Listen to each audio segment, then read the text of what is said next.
Bienvenue dans l'édition hebdomadaire des AI News.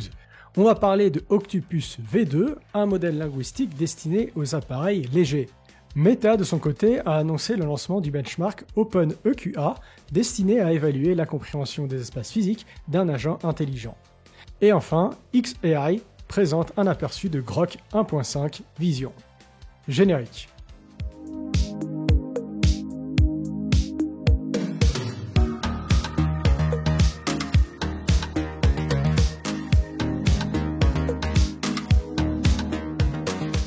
Nexa AI a présenté Octopus V2, un modèle de langage conçu spécifiquement pour une utilisation sur des appareils légers. Octopus V2 2B, un modèle open source avancé avec 2 milliards de paramètres, marque une avancée significative dans l'application des grands modèles linguistiques sur les appareils mobiles. Contrairement aux méthodes de génération assistée par recherche, de type RAG, Octopus V2 2B introduit une stratégie unique de jetons fonctionnels permettant des performances comparables à celles de GPT-4 avec une vitesse d'inférence considérablement améliorée. Selon Nexa AI, il pourrait fonctionner de manière transparente sur les appareils Android, étendant son utilité à une large gamme d'applications, de la gestion système Android à l'orchestration de plusieurs appareils. Octopus V2 2B démontre une vitesse d'inférence remarquable, dépassant une combinaison composée de Llama 7B et d'un RAG. De plus, il excelle également en précision, surpassant des solutions utilisant Llama 7B. Meta annonce le lancement du benchmark OpenEQA, destiné à évaluer la compréhension d'un agent IA des espaces physiques à travers des questions telles que « Où ai-je laissé mes clés ?» ou « Où ai-je laissé mon badge ?»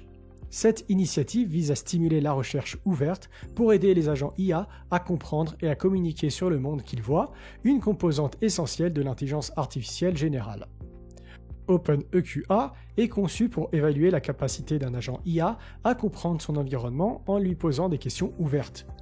Il contient 2 tâches, la mémoire épisodique EQA, où l'agent doit répondre en se basant sur ses expériences passées, et le QA actif, où l'agent doit agir dans son environnement pour collecter des informations nécessaires et répondre aux questions.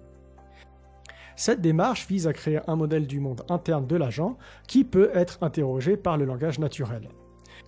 Cependant, même les modèles linguistiques les plus avancés peinent à atteindre les performances humaines en matière de QA, révélant un défi de recherche majeur dans le domaine de l'intelligence artificielle. OpenEQA représente le premier benchmark en vocabulaire ouvert, avec plus de 1600 paires de questions et réponses, ainsi qu'un outil d'évaluation automatique.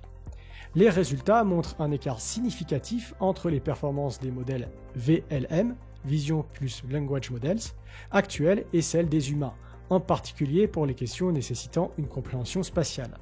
Cette initiative vise à encourager la recherche supplémentaire pour aider les agents IA à comprendre et à communiquer sur le monde qu'ils voient, une étape essentielle vers l'intelligence artificielle générale.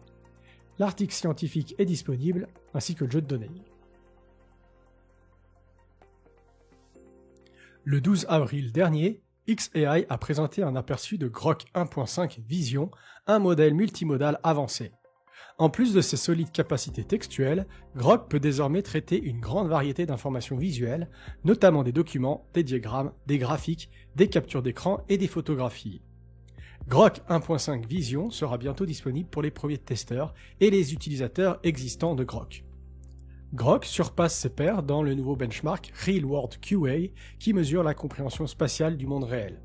xAI a évalué Grok, révélant que Grok 1.5 obtient un score de 68,7%, dépassant largement ses concurrents, notamment GPT-4V, Claude 3 Sonnet, Claude 3 Opus et Gemini Pro 1.5. En outre, xAI a introduit ce nouveau benchmark, Real World QA, conçu pour évaluer les capacités de compréhension spatiale des modèles multimodaux. Ce benchmark initial comprend plus de 700 images avec une question et une réponse facilement vérifiables pour chaque image. xAI met Real World QA à la disposition de la communauté et prévoit de l'étendre à mesure que leurs modèles multimodaux s'améliorent. C'est tout pour cette semaine, n'oubliez pas de vous abonner à la chaîne pour ne rien manquer de mes prochaines vidéos. On se retrouve la semaine prochaine et en attendant, n'oubliez pas de rester curieux. Bonne semaine!